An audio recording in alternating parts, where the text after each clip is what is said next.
Assalamualaikum warahmatullahi wabarakatuh. My name is Muhammad Rafa Atalah with NPM number of 2206, 81, 83, and 86.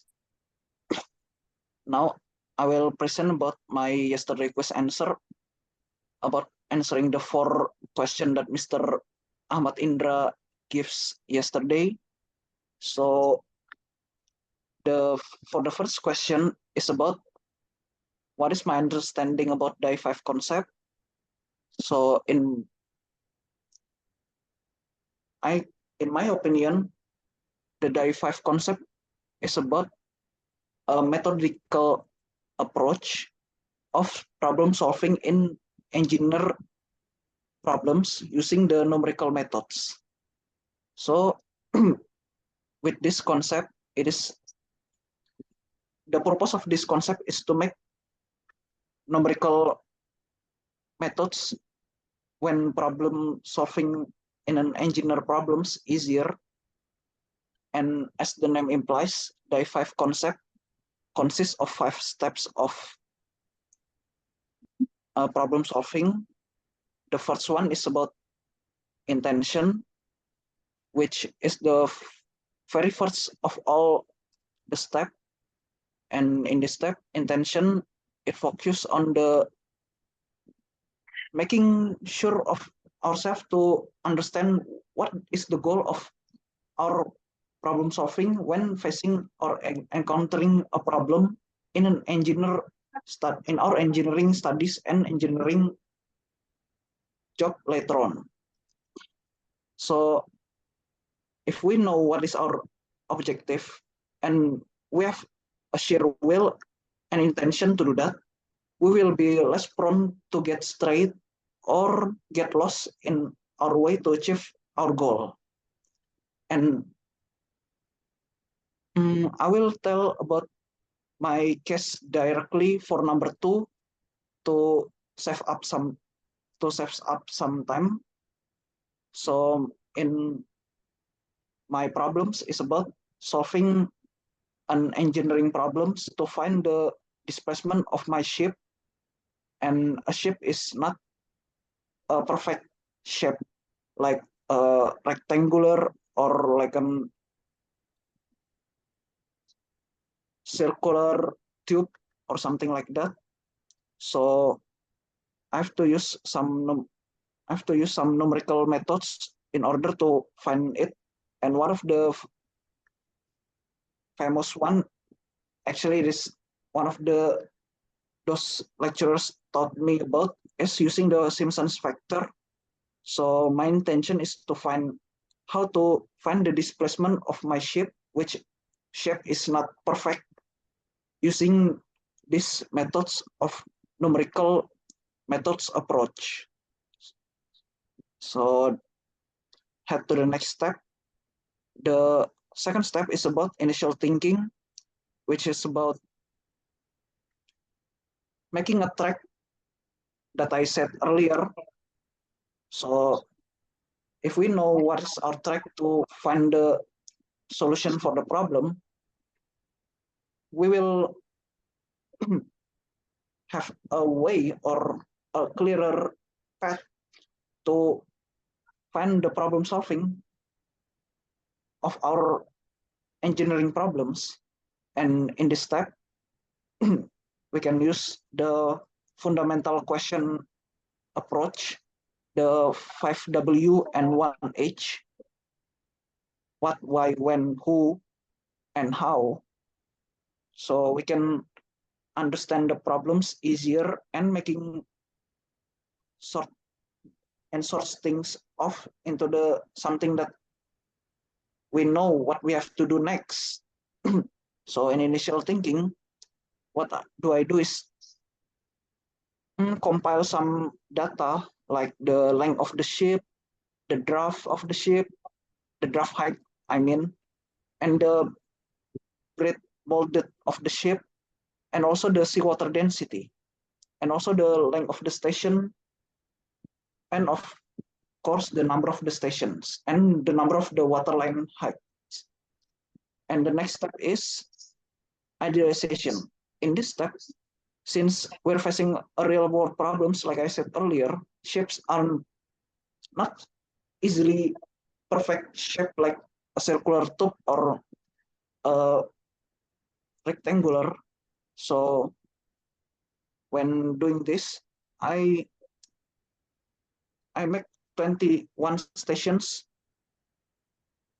This in order to make the offset data of the shape that picturize the coordinate of the ship's shell, so we can picturize it into the 3D models. But of course, since I only use 21 stations, and even though I use hundreds, it won't be as perfect, 100% perfect to picturize the whole shape. So I just make an idealization here, and of course the Simpson factor is also not fully 100% accurate, since it's a numerical methods approach that making a complex mathematical model that use integral and like another calculus complex math like that into a simple arithmetic operations like multiplication, division, and plus and minus. And the next is the fourth step is about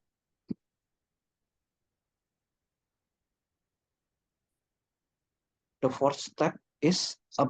instructions. Since I make mathematical models earlier in idealizations, the mathematical models that I make must be translated, or in this we can say the mathematical models must be made into steps of calculations that can be understood by the computers that which calculates it next on. So in a simple way, we make an algorithm that the computer understands in computational language too, and we code it into the computer so the computer can run the calculation for this problem and mathematical models that we make and give us the result that we needed. And the fifth step is about the solution.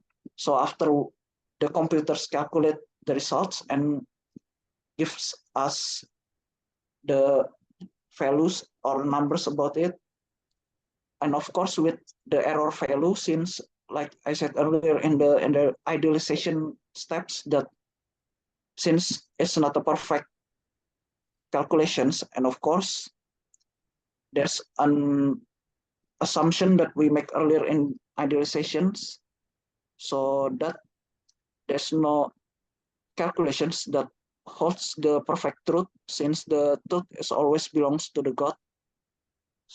So this error and the results must be, we must draw a conclusion about it and make a final judgment or decision that can we can use it as a solution to our engineering problems.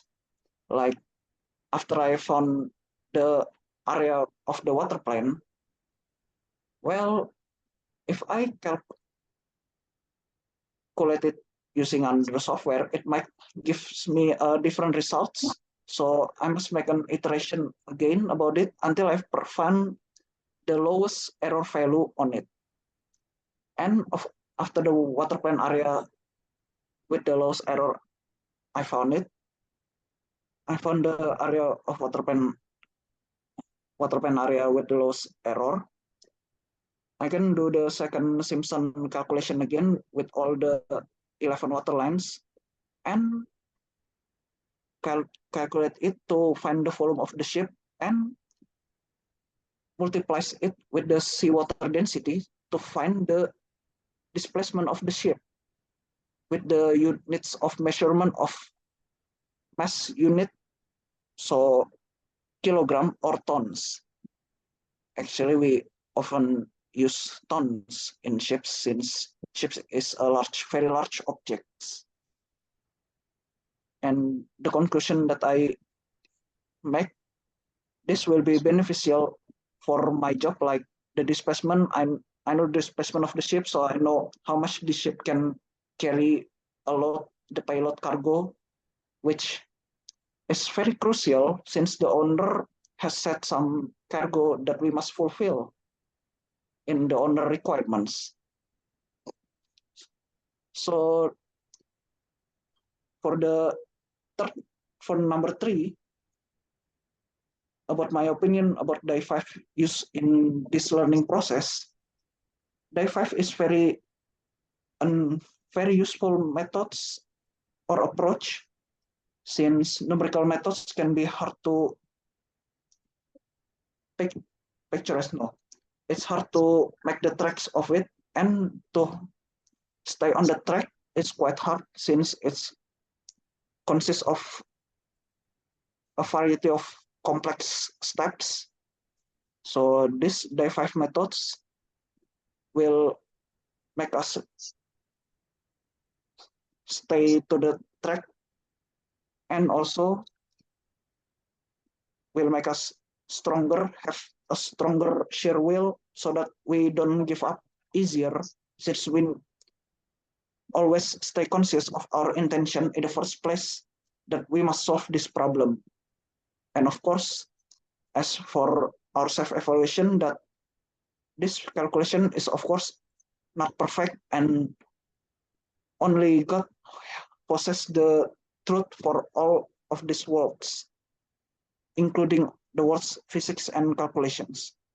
So all we human, a mortal human can do, just give our best efforts in doing these calculations. So I think that's the overall for my quiz answer yesterday.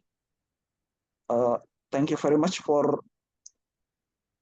spending time to hear me give some speech about this. Okay.